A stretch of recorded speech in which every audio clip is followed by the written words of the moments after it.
presentar. Digo que nosotros sí te vemos bien, pero veo que allá no está habilitada la cámara para que nos veas. Bueno, nada, le damos así. No, no vamos a dejar de hacer la presentación por eso, claro. Sí, no sé cómo escuchan el sonido, que le bajen o está bien. A ver, ¿podrías hablar, Félix, para que te escuchen? A ver si Eh, modulamos el sonido. sí, igual creo que tú me vas a presentar, ¿verdad? Entonces no me presento yo, no hago esa cosa doble. Ok, a ver, Eh, vamos sí, a comenzar entonces. Vamos a iniciar necesito hablar un poco más, con la disculpa, necesito plática. hablar un poco más fuerte o un poco más bajo, o así está bien. Así está bien. Perfecto. Bueno, vamos a comenzar con la siguiente mesa. El investigador es Félix Morales Montiel. Él es miembro de Apertura y va a presentar la ponencia. Bueno, ahorita Félix les dice cómo se llama la ponencia. Los dejo con él. Sale, Félix. Ok, perfecto. Muchas gracias por la invitación primero, especialmente a Dante, que fue el que pudo gestionar todo esto. Y gracias a ustedes también por estar presentes, escuchándome. No los puedo ver, así que si aburro demasiado a alguno y se quiere ir en la mitad, está todo bien. Eh, Creo que la idea original de la mayoría de estas ponencias en el coloquio es que tarden 50 minutos para que después haya 10 minutos de preguntas, de diálogo, etcétera. Sin embargo, a mí me interesa bastante esa sección de preguntas y diálogos, entonces yo voy a intentar que mi ponencia dure aproximadamente 40 minutos para que después nosotros podamos dialogar unos 20 minutos y hacer preguntas, etcétera.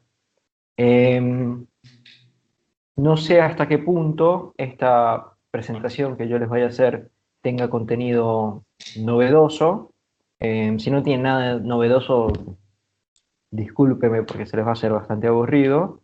No son ideas que son originalmente mías ni que no se encuentren ya en otros textos, pero sí es una articulación que me parece necesaria para poder pensar el tema de la transmisión en el psicoanálisis.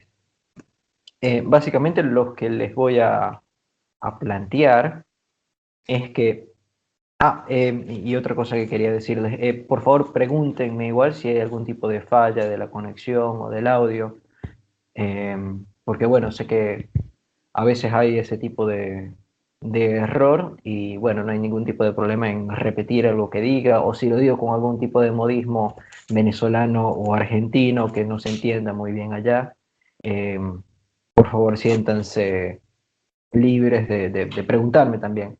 Pero sí las preguntas más del contenido o de qué quiero decir con algo, si no es muy urgente, intentemos dejarlas para el final. Eh, así puedo hacer el desarrollo que quiero hacer hoy. Lo que les quiero presentar, básicamente esto, es, se escribe con cifras una diferencia, pero se dice con palabras cuál es. Esa básicamente va a ser lo que quiero plantear hoy, que con cifras, o sea, se puede cifrar una diferencia, pero la cifra no permite decir esa misma diferencia, sino que se tiene que hablar al respecto. Y esto me parece que está particular, a ver, me parece que se pudiera ampliar a otras áreas también, pero en el psicoanálisis tenemos una impronta bastante fuerte de este tipo de disociación entre lo escrito y lo dicho, en el sentido de que tenemos una diferencia marcada, absoluta, tajante, entre significante y significado. Eh, es decir, entre lo que se dice y los efectos de eso que se dice para lograr cierto tipo de decir que se dice. Es decir, si el significante es lo que se dice, entonces el significado sería un efecto de eso que se dice, que es qué quiere decir eso que se dice. Ahí obviamente no estamos haciendo ningún tipo de referencia a algo material o sustancial cuando hablamos de significado, sino un mero efecto del significante. Es decir, que eso que a nosotros vamos a llamar significante, que pudiera ser una palabra, pero también pudiera ser un gesto, pudiera ser una oración completa, pudiera ser un evento, pudiera ser una imagen, eso que quiere decir eso que representa un sujeto para otro significante, en todo caso lo que queremos presentar es que no hace referencia alguna a una realidad, sino que más bien, digámoslo así, construye esa realidad. O mejor dicho, que ese significado es el efecto del significante. Entonces, bueno, voy a hacer les voy a ir comentando un poco cuál es el recorrido que voy a hacer. Eh, Al principio voy a hacer un comentario general sobre los conceptos que hizo lugar en el psicoanálisis,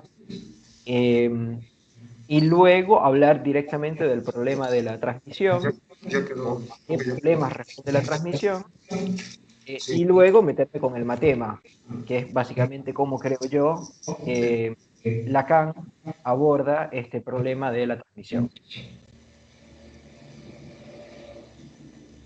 Porque justamente lo que quiero plantear es que los conceptos son herramientas que responden a problemas, ¿sí?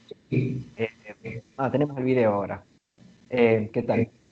Son unos cuantos, qué bueno. Entonces, inicio de nuevo esta parte que quería presentar. Entonces, tenemos que los conceptos son herramientas que responden a problemas. En estos sentidos, no quiero decir que son, digamos, maneras de leer el mundo, sino que más bien crean y modifican el mundo que se abre a partir de estos conceptos. Un ejemplo que a nosotros nos atañe mucho sería el concepto de inconsciente. Es decir, cuando se introduce el concepto de inconsciente, cuando se cava la diferencia que el inconsciente introduce, digamos, ya no es el mismo mundo. Ahora es un mundo donde primero no estaba el inconsciente, o bueno, estaba oculto, no me quiero meter en esa diatriba sobre si eso estaba antes y se reveló, o si no estaba antes y se creó. No es eso lo que me interesa resaltar, sino me interesa resaltar la fortaleza que tiene un concepto de cambiar completamente cómo se vive en el mundo, por decirlo de alguna manera. Y diferenciarlo de la teoría, donde el concepto más bien se expone como una manera de entender el mundo. Es decir, tenemos el concepto de inconsciente, que a partir a partir del concepto inconsciente podemos leer cómo eso estaba en las brujas o cómo estaba en Aristóteles. Eso no es lo que me interesa. Me interesa más bien cómo la irrupción del inconsciente, en tanto concepto difundido, pudiéramos decirlo, concepto efectivo, hace un cambio. Pero es un cambio que responde a un problema, porque a la misma vez que crea este mundo o revela este mundo nuevo, esa revelación o esa creación se da porque había una especie de problema antes que, bueno, si seguimos con el concepto de inconsciente, serían estos cuerpos medio raros, histéricos, automáticos que se le aparece a Charcot y etc. Entonces, en ese sentido, podemos decir que pueden venir de la clínica, sí, ¿por qué no? Es decir, responden a esta clínica charcotiana, para darle algún nombre, no me interesa meterme demasiado en lo específico, pero para poder mostrarles por lo menos un poco cómo este concepto del inconsciente eh, se crea en el mundo, digamos, teóricamente, y crea un mundo nuevo donde los cuerpos automáticos, histéricos, charcotianos, que hacen este tipo de cosas raras, que le pasan una aguja a través de la mano y no le duele, que pueden estar con la mano arriba todo el tiempo sin tener ningún tipo de problema orgánico, o que tengan la pierna paralizada sin que se pueda ver una lesión anatómica. En el momento de introducir el concepto de inconsciente cambia completamente cómo esos fenómenos se ven. Entonces podemos decir que viene de la clínica, ¿por qué no? Pero pensando que la clínica a su vez también es como una red conceptual. En fin, me quiero diferenciar de esas posturas donde ven lo clínico como algo, como un dato puro, al cual el clínico, por ser completamente objetivo y tener una bata blanca, accede. Porque al fin y al cabo, tener una bata blanca y ser completamente objetivo también es, digamos, es una postura frente a eso que se está observando. Entonces, los conceptos son esas respuestas que nosotros tenemos a qué es un dato, qué es un hecho, es decir, qué se interpreta, qué se ignora, qué aparece, qué se deja de lado, qué diferencia se hace, por qué. Por ejemplo, si a ustedes les entra un paciente, ¿verdad? Y tiene una blusa azul, ¿eso es causa de interpretación? ¿Sí? O sea, porque, por ejemplo, si entra sin blusa, ahí sí capaz hagamos algún tipo de, veamos eso como un hecho a interpretar. Pero si entra con una blusa azul, ¿eso se interpreta o no? Eh, para llevarlo más, si el paciente es homosexual, ¿eso se interpreta? ¿Eso entra dentro de la red de interpretaciones, o sea, de nuestro caso que nosotros estamos construyendo? Si el paciente es hombre, si el paciente es mujer, las prácticas sexuales que disfruta, que no disfruta, su comida favorita, ¿entra como parte del caso o no? Eh, Justamente, digamos, a partir de los conceptos que nosotros tengamos, se va a poder armar este tipo de clínica donde sabremos por dónde ir y por dónde no.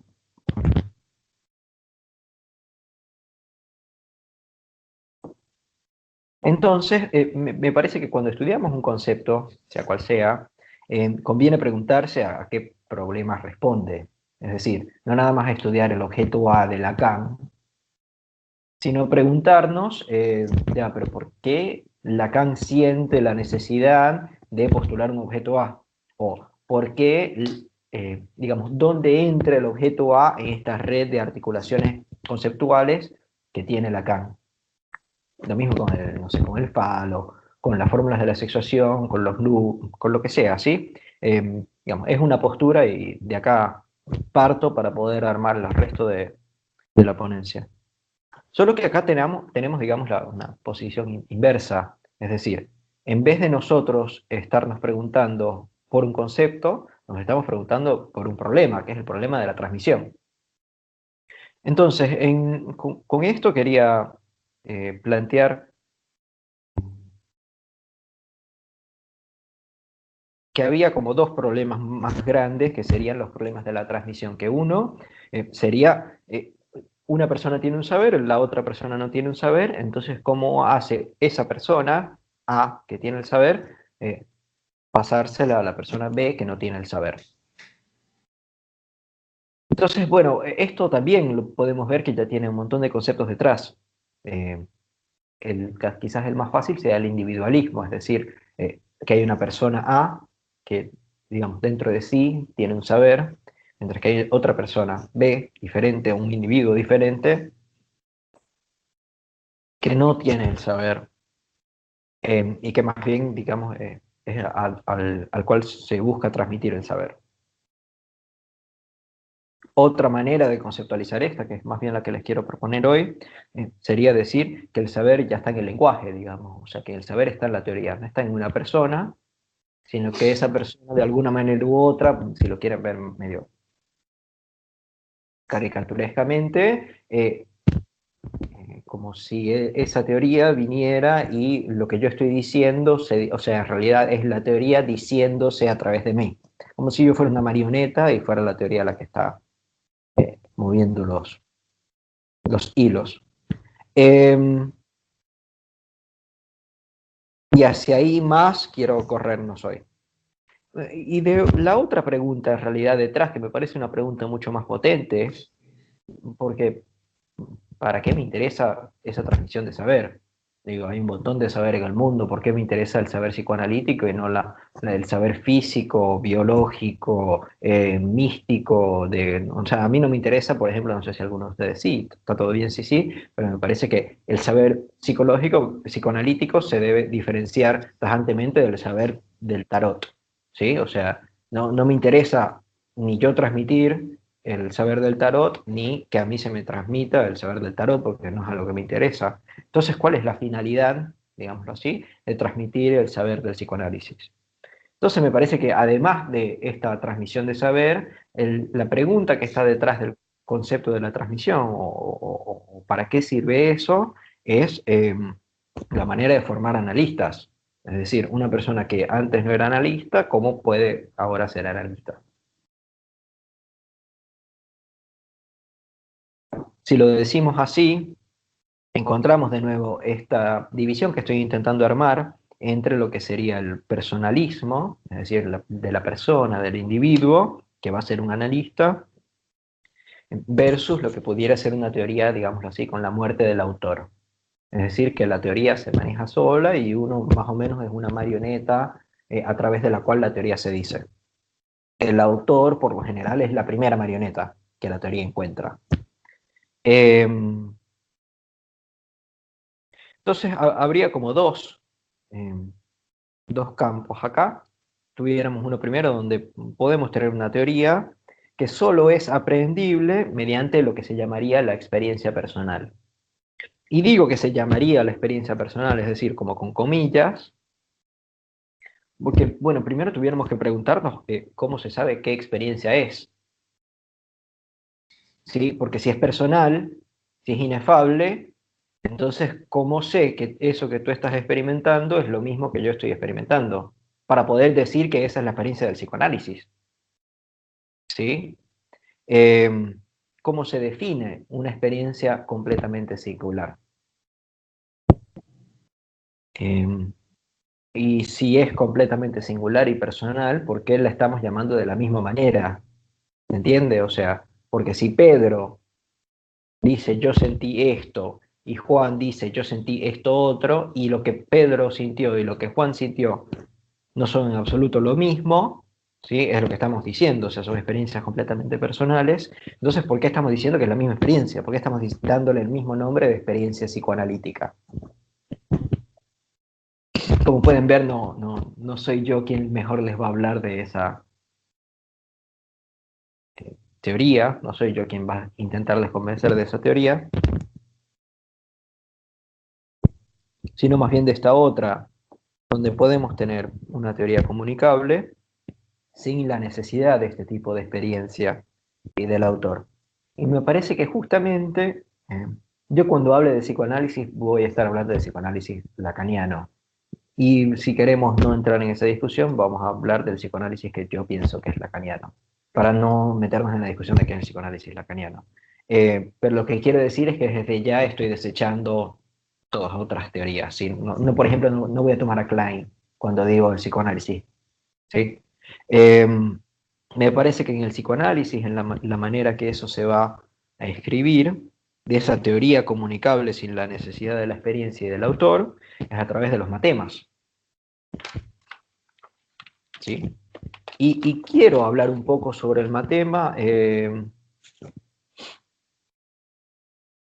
porque, bueno, el matema entonces respondería a la transmisión del saber y a la formación de los analistas. Y pudiéramos, hasta ahorita los he estado tratando como si son dos cosas distintas, pero me parece que en general no. O sea, me parece que si practicamos con esta teoría de que se murió el autor, de que las palabras no le pertenecen a alguien, de que las ideas no son de una persona, eh, me parece que no son dos cosas distintas, la transmisión del saber y la formación de los analistas. Entonces se trataría más bien bueno, de afinar los conceptos, ¿sí? O sea, el problema no sería que te falte experiencia, que tienes que ir a análisis, que tienes que vivir. Yo estudié por un tiempo psicología gestáltica y había, no sé si cuánto lo habrán estudiado, pero bueno, está el líder de la teoría gestáltica, el fundador, se llama Fritz Perls. Y bueno, es una teoría bastante experiencial, digamos. En esa teoría bastante experiencial, su fundador obviamente se fue por todos lados buscando experiencias nuevas, no sé, saltando de montañas, tirándose de aviones, teniendo orgías, etcétera, todo tipo de experiencia que a él le pudiera dar, no sé, ese sentimiento de vivir. Mientras que, bueno, que lo que nosotros estamos planteando, bueno, lo que estoy intentando transmitirles, es que más bien sería un tema de afinar los conceptos, porque estamos poniendo en duda completamente cómo esa experiencia pudiera, de alguna manera, eh, crear un saber. O que en todo caso, si la experiencia crea un saber, es porque están dadas las condiciones conceptuales del saber para que esa experiencia se lleve a cabo.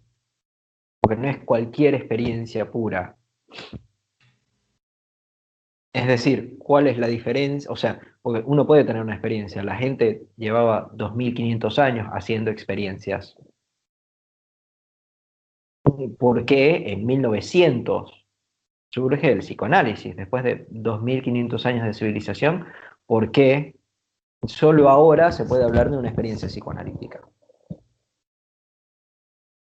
Entonces pueden ver que en realidad estoy como rondeando un tercer problema que me parece que podemos ubicar en el terreno de la transmisión, que es la pregunta de qué es y no es el psicoanálisis. Me parece que es la pregunta que siempre está detrás de todos los conceptos psicoanalíticos.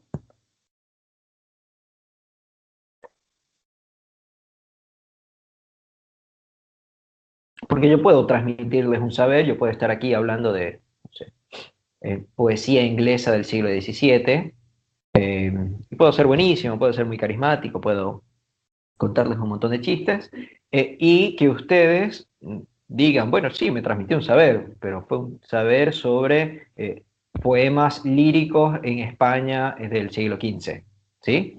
Eh,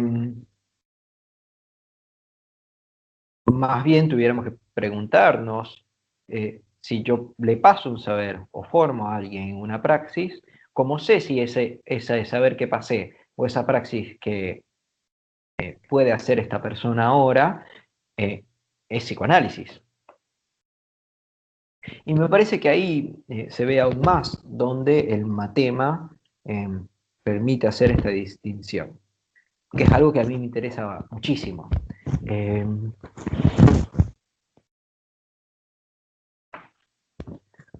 Tomo el momento para hacer un momento de publicidad y así escribí un libro justamente sobre esto.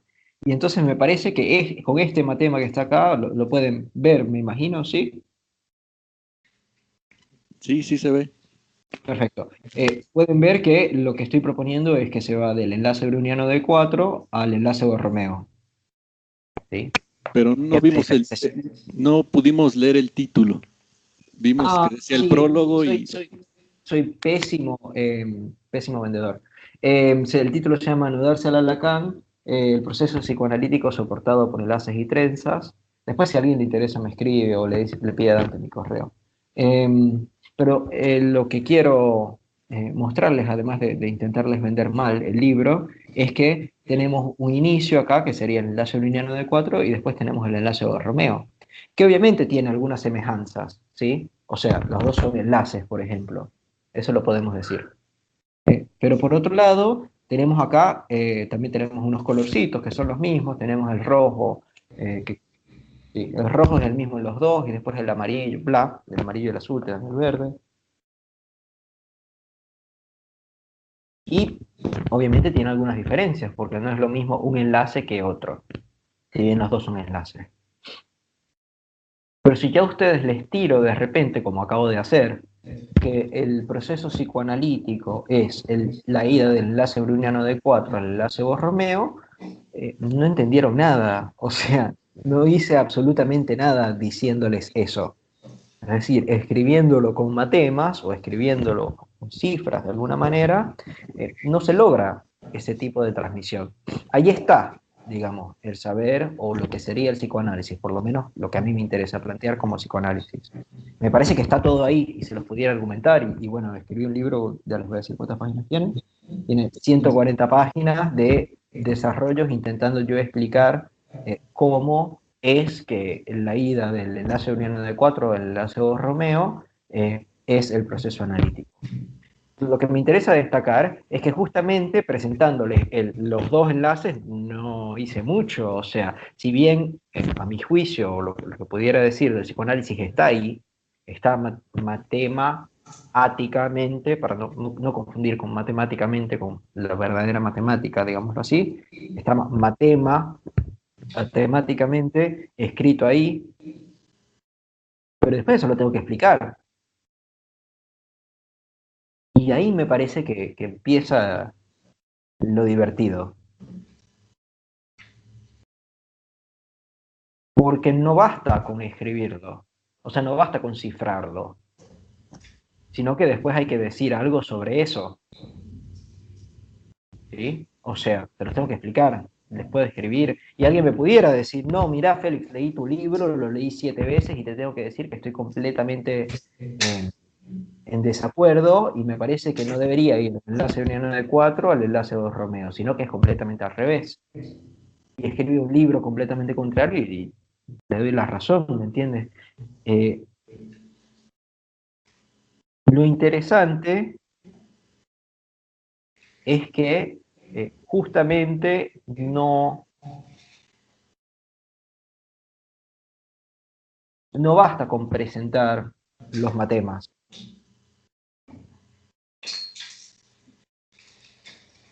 Si bien el matema pudiera ser, por ejemplo, vaciado de sentido, autorreferencial, idéntico a sí mismo, transparente, etc.,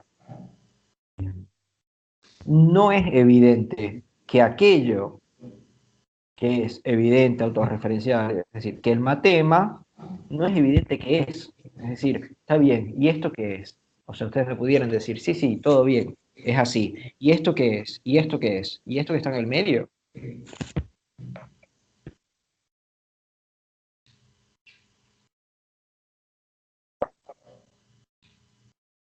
Entonces, si bien sí puede haber una transmisión, digamos así, transmisión íntegra, porque con esto les estoy diciendo absolutamente todo lo que quiero decir con el proceso psicoanalítico. Me inhabilita de poder decir cualquier cosa. El poner esto implica que no puedo decir ya cualquier cosa, porque si fuera al revés, entonces ya no pudiera decir esto. Es decir, esto anula que sea enlace Borromeo a enlace urinada de 4, ¿sí? Si planteo que esta es la dirección, entonces esta ya no es. Es decir, hace una delimitación. Entonces no se puede decir cualquier cosa, pero algo se tiene que decir para que se sepa cuál es ese límite.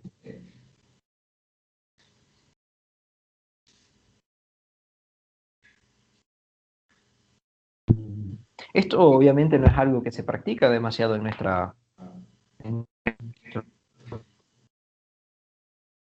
campo, en el campo del psicoanálisis. Sin embargo, me parece que además resuelve algunos problemas que capaz ustedes mismos son, por ejemplo, no sé si alguna vez han hecho el ejercicio de hablar con alguien análisis sin citar algún autor. Es decir, la transferencia en este caso se dio así. Y casi siempre va a haber alguien que levante la mano y diga, ya, pero la transferencia según quién. ¿Sí? O sea, según Lacan, según Freud, según Melanie Klein, según Charcot. Charcot también tenía una teoría de la transferencia. Ese según quién es una pregunta ya problemática, ¿ven? O sea, porque la respuesta nada más puede ser un autor. O sea, en el según quién hay toda una teoría detrás. O sea, no es una pregunta inocente. Es una pregunta que ya te dice, bueno, lo que tú estás diciendo se tiene que enmarcar dentro de la teoría de un autor.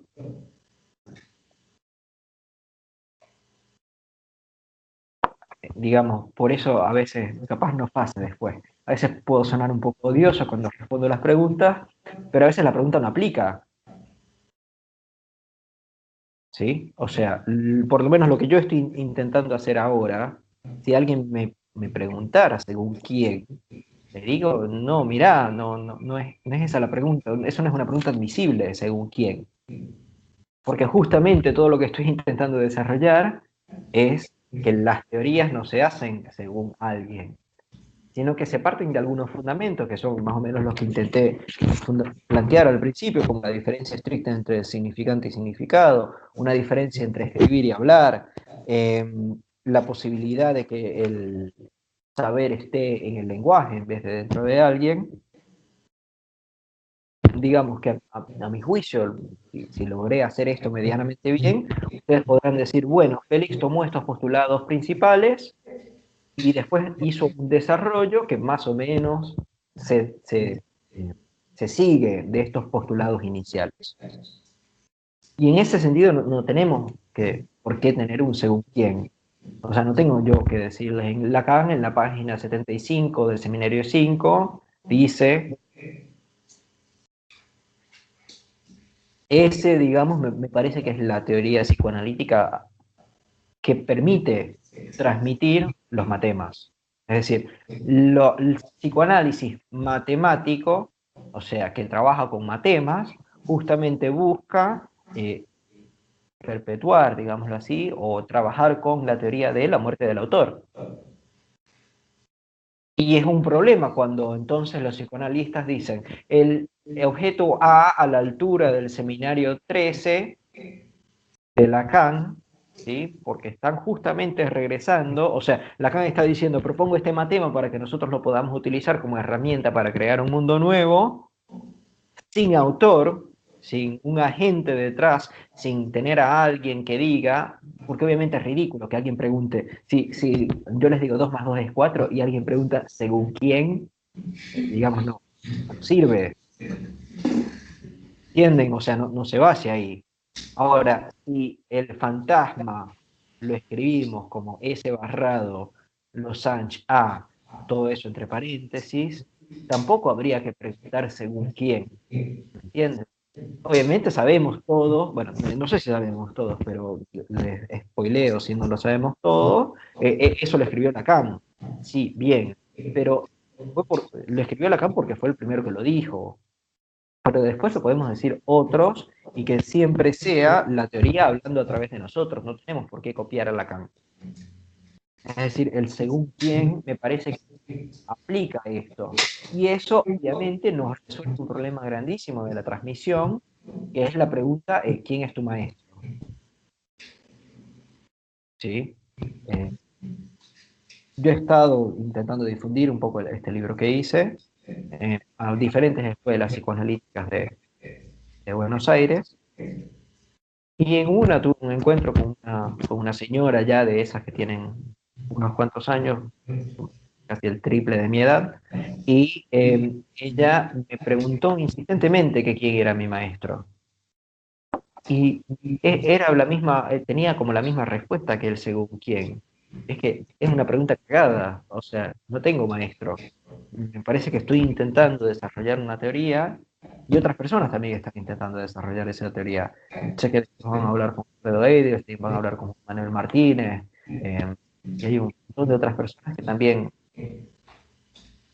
estamos intentando de alguna manera u otra desarrollar una teoría que no responda a Lacan dice, Alfredo dice, Juan Manuel dice, Félix dice, sino que se apoye en unos postulados primarios que también los pudiéramos encontrar para la teoría opuesta, la teoría del autor, ¿sí? O sea, la teoría del autor, en vez de partir del lenguaje, está siempre en el saber siempre está en el lenguaje, que es uno de los puntos de partida para la teoría que yo ahora estoy intentando proponerles, tuviera que partir de el saber siempre está en alguien, ¿sí? Son postulados completamente opuestos, ¿ven?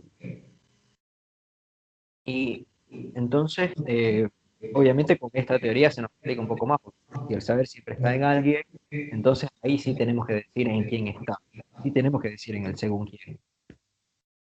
En fin, bueno, ese terreno de problemas me parece que se abre de otra manera cuando se plantea un psicoanálisis, digamos, de transmisión, a través de letras, por ejemplo, a través de signos. Después también está el problema de mi maestro es mejor que tu maestro. O el problema de todos los psicoanalistas están equivocados menos aquellos que están en mi escuela.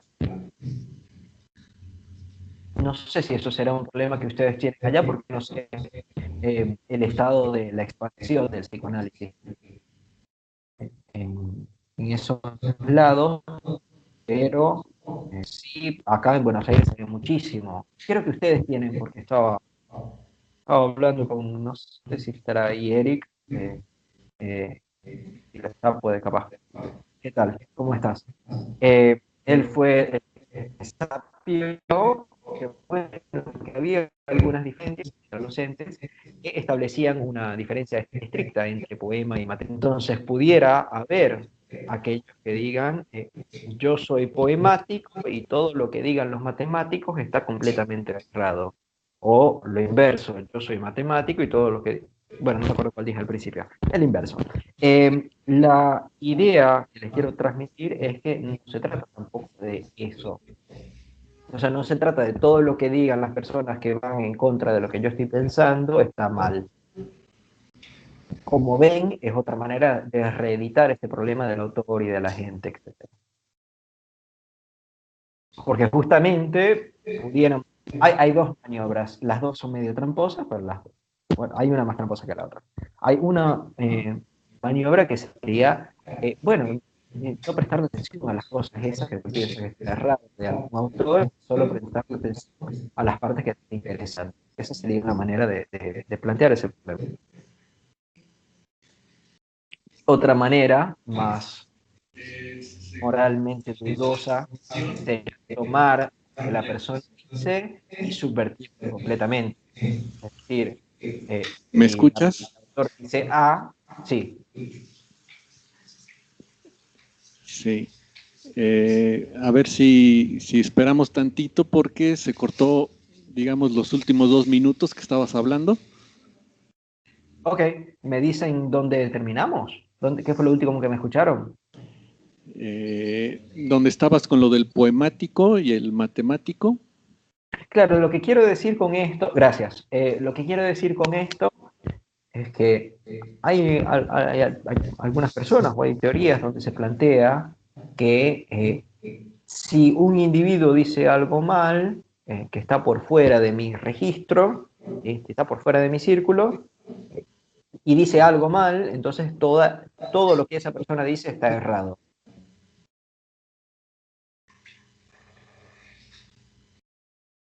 No es por lo menos la teoría que yo manejo, me parece que más bien habría que hacer una de dos maniobras.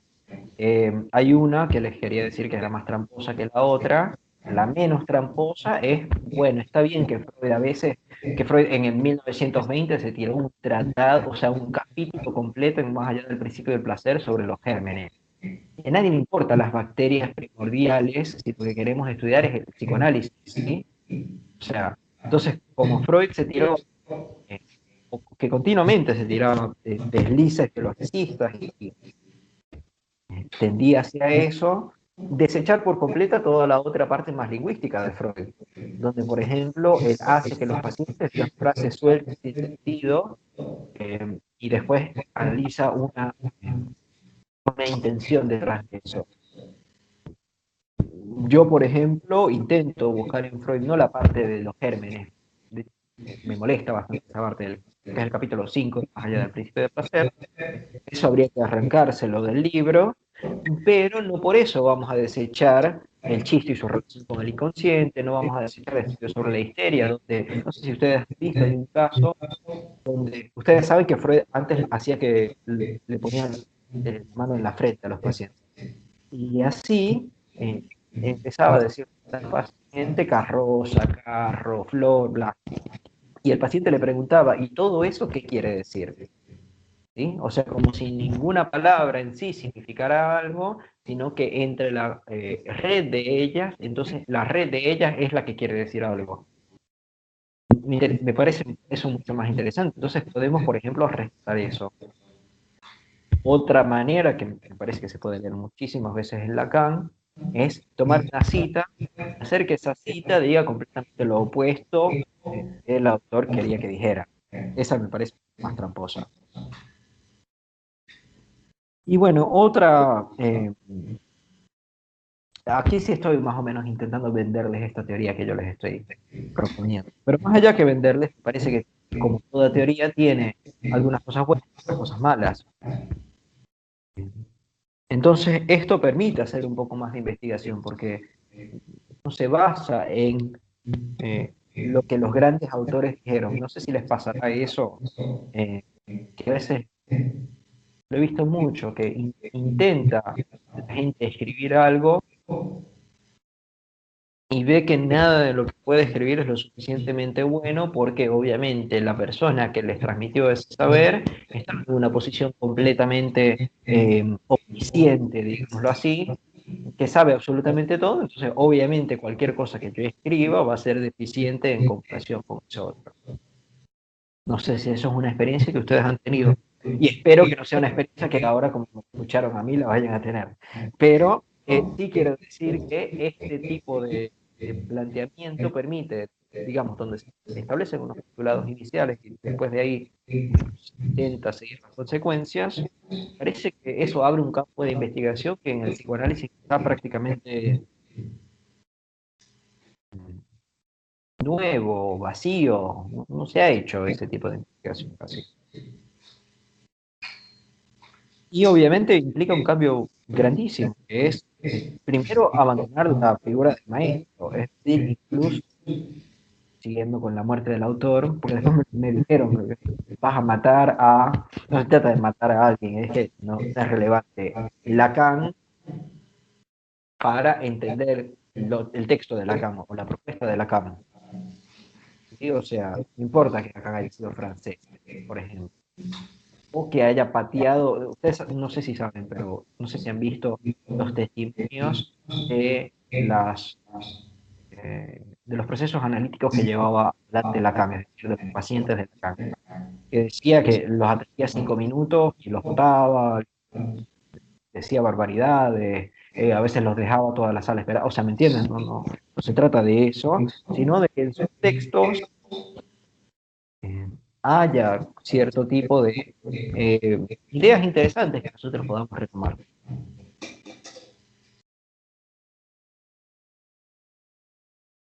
Obviamente este cambio no le gusta a los maestros, porque entonces significa que no hay necesidad de analizarse con nadie en realidad, empezando por ahí. O sea,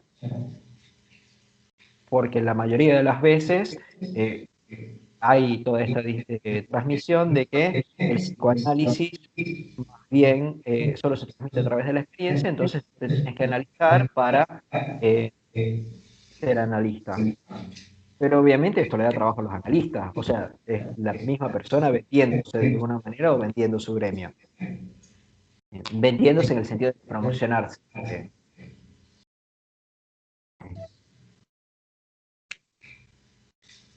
Y por otro lado, también, digamos, quita completamente esta idea de personalismo, de la fama que una persona debería tener. Cuando más que se trata de las ideas, también tenemos que desechar el concepto de plagio, ¿sí? Porque si una idea no es de nadie, entonces ¿cómo a quién vas a plagiar? Bueno, nada, son ideas que ya me tomé estas 40 minutos que quería tomar, y espero que podamos comentar un poco a partir de las preguntas y las inquietudes, los comentarios, las refutaciones, las objeciones que ustedes puedan tener. Bueno, entonces ahorita vamos a ver si alguien tiene alguna pregunta, Félix, y continuamos. Ok, les pido que tengan completo. No te escuchamos bien. Ah, no, ahora se me escucha perfecto.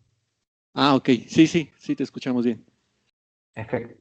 Bueno, entonces, sí, por acá hay una pregunta. Genial. Hola, bueno, siguiendo la dirección entre estas dos posturas diferentes, que el primer problema sería una cuestión experiencial. En el caso de la investigación que realiza Freud, son meramente estudios de caso. La pregunta va dirigida a cómo se realizaría la investigación, bajo qué métodos lo haríamos en la segunda propuesta, que es a través de los matemas.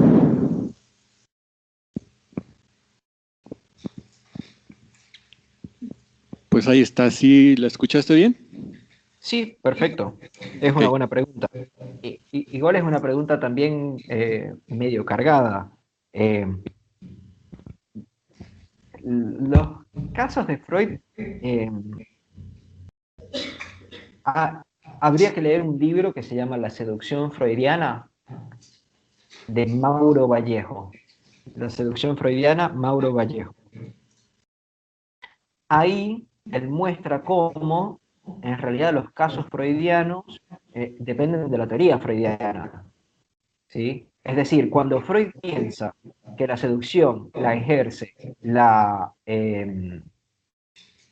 institutriz, por ejemplo, le llegan 20 casos de personas que sufrieron una seducción en el momento infantil por parte de una institutriz. Cuando la cambia, que es el padre, le llegan 20 casos otra vez, donde en todos los casos fue el padre el que ejerció la seducción. Y por otro lado, además, Freud es muy minucioso con esto, no como Lacan. Lacan es mucho más tramposo con esto. Pero Freud te cita todos los lugares de donde tomó las ideas. La bisexualidad, las teorías sexuales infantiles, la teoría de la libido, todo eso te cita, te dice, esto lo saqué de Helmholtz, esto lo saqué de Roger, esto lo saqué de Charcot, esto lo saqué de... Entonces no sé si completamente cabe en realidad decir que la investigación freudiana es una investigación de casos. Me parece que hay elementos para por lo menos pensar eso dos veces. Sin embargo, obviamente hay una investigación posible a través de los casos, ¿sí? O sea, entonces eso en verdad no cambia el argumento de la pregunta que hiciste. Solo quería añadir ese nota de pie de página. Pero obviamente hay una investigación posible a través de los casos. Habría otra manera de realizar una investigación, que por la cual estabas preguntando, que sería tomar ciertos postulados mínimos. Por ejemplo, la diferencia entre significante y significado. Y alguien me pudiera preguntar, pero eso según un autor. Y no, o sea, podemos decir, establecemos esta diferencia, hay autores que la establecen y hay autores que no. Lo que a nosotros nos interesa es pararnos de este lado y a partir de ahí hacer una relación. ¿Y con qué hacemos esa relación? Bueno, tenemos como primer elemento la diferencia entre significante y significado. Después podemos decir, por ejemplo, que el lenguaje está, que el saber está en el lenguaje, no en el individuo. Eso sería un segundo modo, ¿sí? Ahí ya tenemos dos postulados. Si empezamos a trabajar con esos dos postulados, podemos llegar a consecuencias. Es decir, la manera de realizar una investigación de esta modalidad que estoy proponiendo sería más al sentido de, por ejemplo, la investigación que se puede hacer de métrica, que sería, tenemos los 5 postulados de Euclides y a partir de los 5 postulados nos da una geometría. Cambiamos uno de esos postulados y lo reemplazamos por otro y nos da otra geometría completamente diferente. No sé si eso responde a tu pregunta o si quieres hacer algún comentario sobre mi respuesta.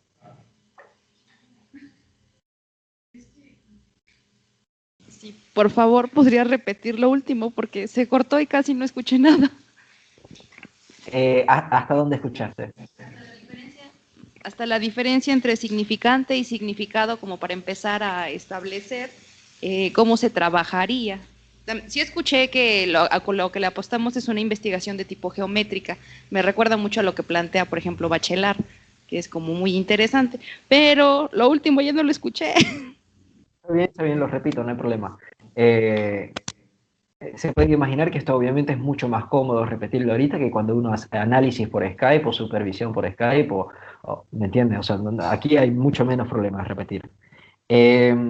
O sea, lo que quiero plantear es que, por ejemplo, se pueden tomar diferentes postulados. Los que yo tomé hoy fueron la diferencia entre significante y significado, que el saber está en el lenguaje y no en un individuo. Obviamente, todo esto siempre diferenciándolo incluso de otra cosa, porque que el significante se diferencia del significado es como algo, una noción, eso, el significante se diferencia del significado, está completamente opuesto a otra noción, que sería, por ejemplo, que las palabras representan a las cosas, ¿sí?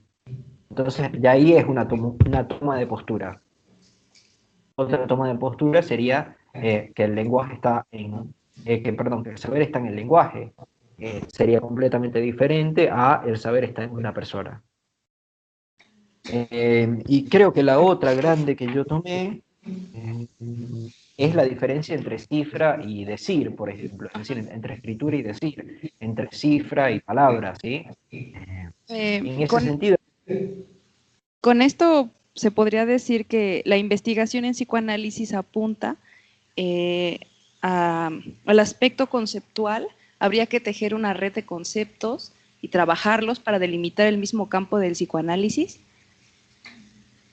Sí, es completamente lo que yo estoy proponiendo. Ahora, obviamente, alguien me pudiera decir, no, estás equivocado. La investigación en el psicoanálisis es tomar 74 casos y ver cómo el inconsciente se muestra en cada uno de ellos. Te tuviera que decir, bueno, está bien, pero no es mi psicoanálisis, ¿sí? O sea, no es el psicoanálisis, y está mal dicho eso, lo reformulo, es otro psicoanálisis, ¿sí? Porque obviamente yo pudiera también tomar 74 casos y ver cómo el inconsciente está ahí. ¿Sí? Eso no es lo difícil. Es decir, yo ahorita intenté proponerles dos posturas, ¿sí? O sea, para que vean justamente que no es que yo solo puedo hablar de mi postura. No, me parece que si uno desarrolla las cosas lógicamente suficientemente bien, yo les puedo plantear mi postura y la completamente opuesta, ¿sí? O sea, por lo menos porque son desarrollos solamente. Primero me paro aquí y después me paro acá. Bueno, vamos a pasar a otra pregunta. Hola, buenos días.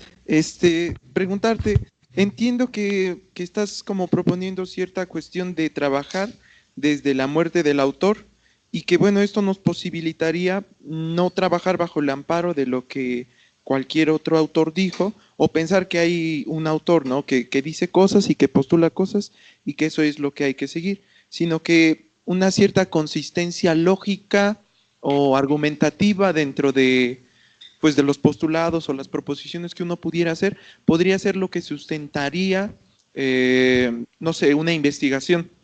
Pero en ese sentido, tratando un poco de hilarlo con lo que preguntaban un poco antes, ¿hacia dónde apuntaría la investigación en psicoanálisis? Ya has dicho, por ejemplo, que no iría por esta cuestión como de estar checando los ejemplos o de ver cómo se manifiestan en las particularidades, ¿no? Pero, por ejemplo, tampoco, no sé si podría ser solamente de esa, pero uno se encuentra, por ejemplo, que las matemáticas en Lacan, ¿no?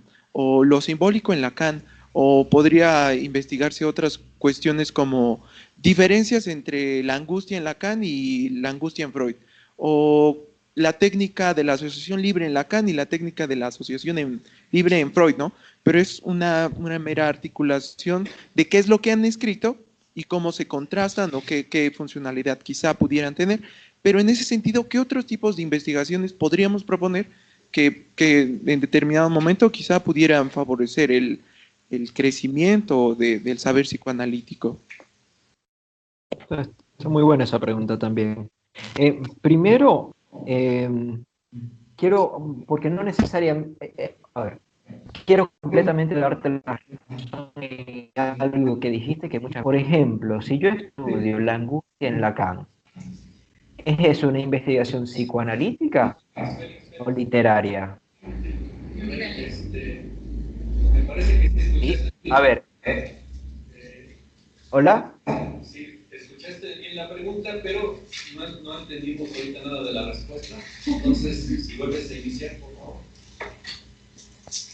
Sí, quiero decir que está muy bien pregunta, o una diferencia que hizo, o algo que es, si yo propongo esta siguiente investigación. Vamos a investigar la angustia en Lacan. ¿Es eso una investigación psicoanalítica o literaria? Y creo que ustedes me respondieron, muchos, por lo menos fue lo que yo escuché o lo que quise escuchar, que es literaria. Es decir, eso lo puede hacer cualquier persona que sepa leer, digamos. Leer que sepa bien leer, no que sepa pasar las páginas. Cualquier persona que sabe leer puede hacer una investigación en la angustia en Lacan. Digo, no me parece eso una investigación psicoanalítica. Tampoco lo es lo simbólico en Lacan, la problemática en Lacan, la diferencia entre la angustia, entre Freud y Lacan, todos esos son estudios literarios. Estoy completamente de acuerdo. Ahora, eso no significa que esos conceptos literarios, que esos estudios literarios no tengan una relevancia clínica, pero la relevancia clínica en cualquier momento será secundaria. ¿Sí? O sea, yo estudio a Lacan para afinar mis conceptos y esos conceptos me permiten tener una mejor clínica. ¿Sí? Porque en realidad, para responder a la pregunta de a dónde apunta la investigación de psicoanálisis, me parece que tiene que apuntar hacia la clínica. En realidad, el psicoanálisis es la clínica. ¿Sí? Entonces, cualquier investigación en psicoanálisis es una investigación clínica. Pero obvio, eso no significa que tienes que tener 74 casos. Sí, por ejemplo, puede ser, mira, este caso, alguno de ustedes pudiera escribirme mañana y decirme, Félix, mira, este caso no sé hacia dónde va. Entonces yo les digo, bueno, sí, hablemos, bla, bla, bla, y capaz la respuesta que yo tenga para darles es, mira, me parece que no estás tomando en cuenta la diferencia entre significante y letra. Ustedes me pueden decir, ¿para qué me sirve a mí la diferencia entre significante y letra? Pero puede ser que justamente ustedes no estén tomando en cuenta cómo ese objeto que ustedes están tomando como ser, como metafísico, como completamente real e inmodificable, también puede ser un efecto del significante. ¿Sí? Y un puntico también que quería hacer sobre la coherencia lógica. A mí me parece que coherencia lógica siempre lo hay. O sea, no se trata de que la propuesta B, de las que yo propuse dos propuestas, no me voy a interesar cuál es A y cuál es B, pero les quiero llamar A y B. ¿Sí? No, con esto quiero decir que la A es más coherente lógicamente que la B es más coherente lógicamente que la A. Me parece que cualquier teoría medianamente bien formada, y me parece que hay teorías analíticas con las cuales yo difiero completamente, pero que tienen una buena lógica. Es lo que les decía anteriormente, si partimos del punto que el saber está en el individuo, sí, ese es el postulado primario, después de ahí se puede seguir muchas cosas.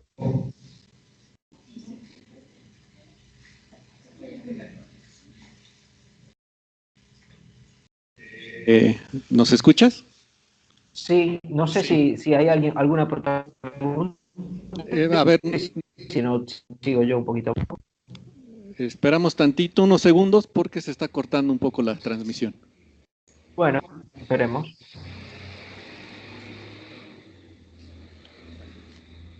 Vamos a ir con una última pregunta. Sí, y adelante. Bueno.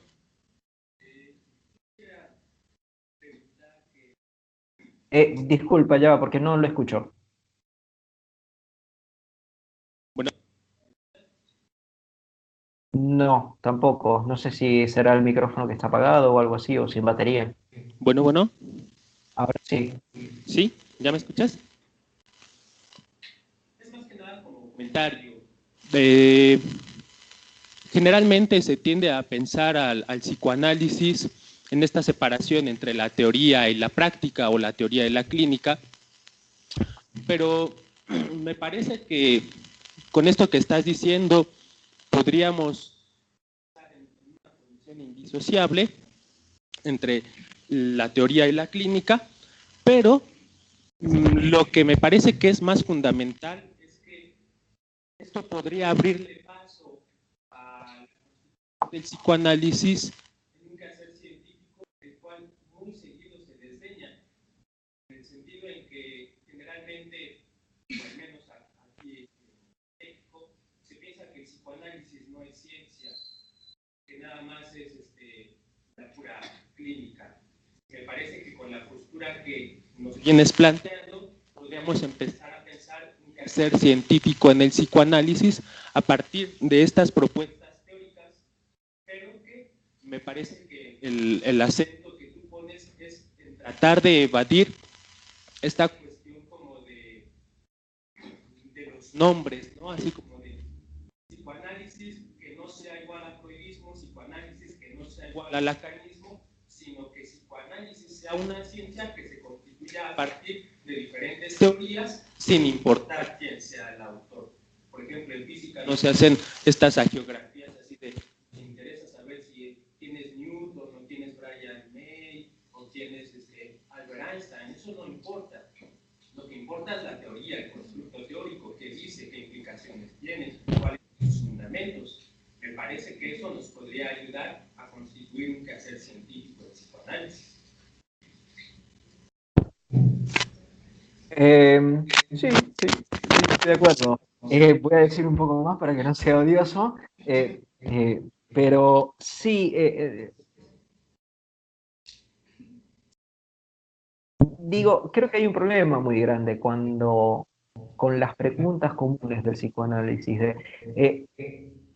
por ejemplo, ¿a qué concepto, o ya va, ese concepto que tú tienes de transferencia es a la altura del seminario 8 de Lacan? ¿Y eso qué tiene que ver? O sea, como si eso fuera algo relevante. Como si además fuera relevante si Lacan lo dijo o no. O sea, me parece que lo interesante es justamente que arman clínicas diferentes. Yo no, a ver, no, tengo un problema con todo este tema de si es ciencia o no es ciencia, porque hasta cierto punto me parece que muchas veces termina siendo una discusión no tanto conceptual, ¿sí? De la ciencia es esto y el psicoanálisis es ciencia, ¿no? Sino que se busca decir que el psicoanálisis es ciencia como si eso fuera algo bueno. Entonces, si es científico es bueno y si no es científico es malo. No sé si esa es una discusión en la cual a mí me interesa meterme. Sin embargo, sí estoy completamente de acuerdo contigo en el sentido de que conviene que la teoría que nosotros manejemos no se base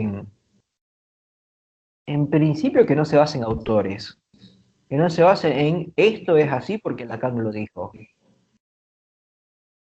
sino que más bien esto es así porque si partimos de que el significante está completamente disociado del significado y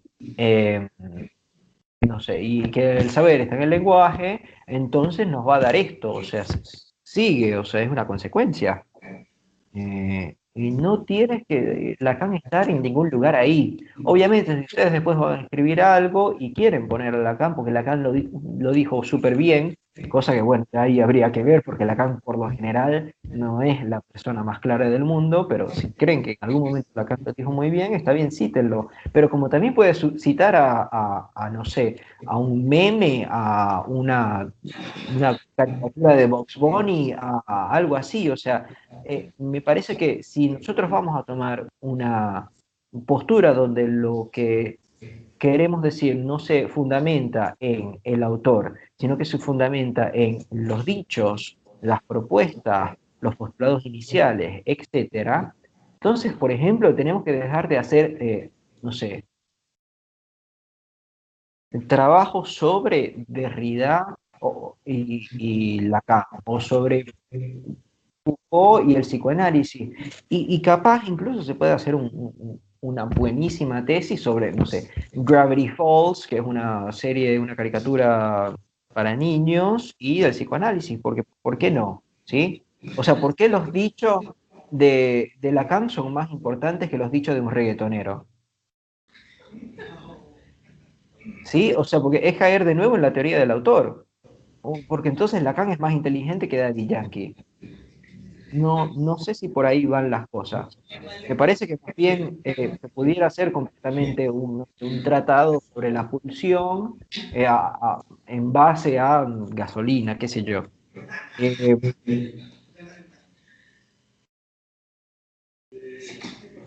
Muy bien, aquí nos arrancaste muchas risas y bueno, a ver, parece que hay otra inquietud y ya con esa vamos a cerrar. Bueno, quisiera agregar que eso nos ayudaría a no estar repitiendo constantemente lo mismo que ya se dijo una vez, sino empezar a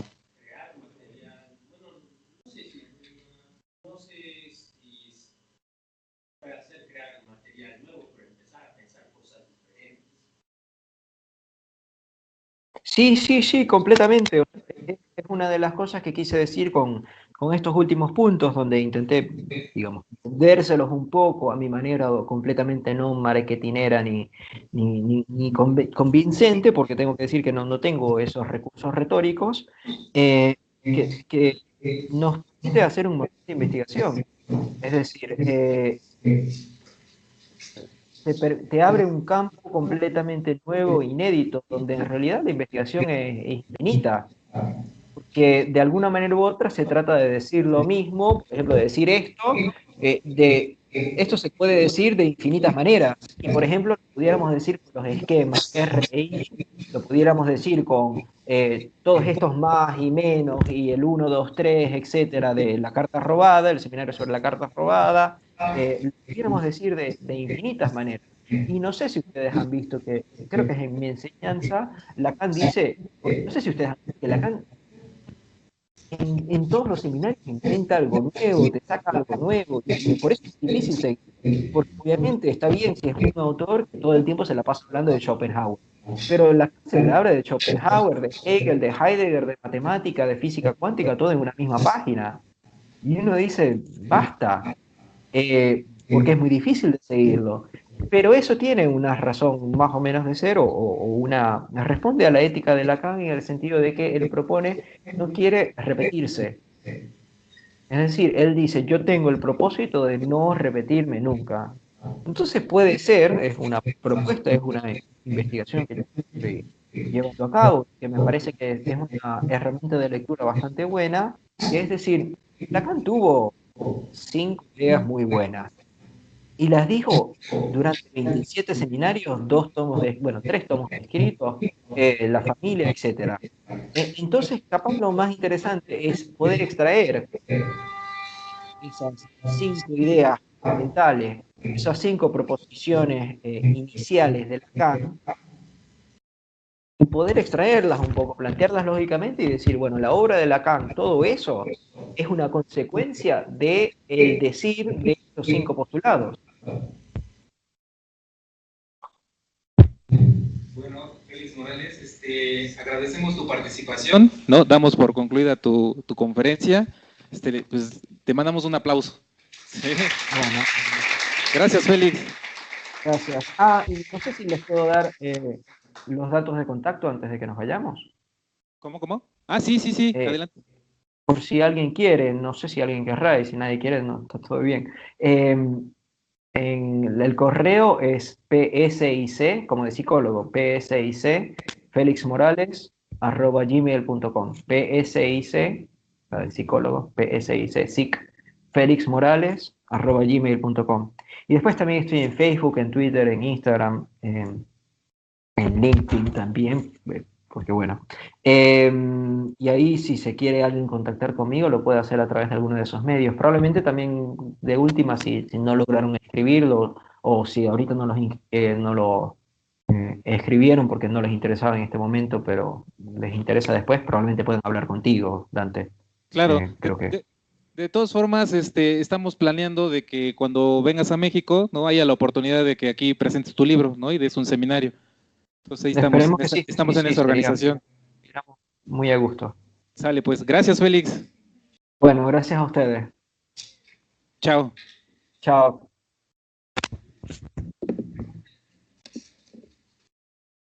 Bueno,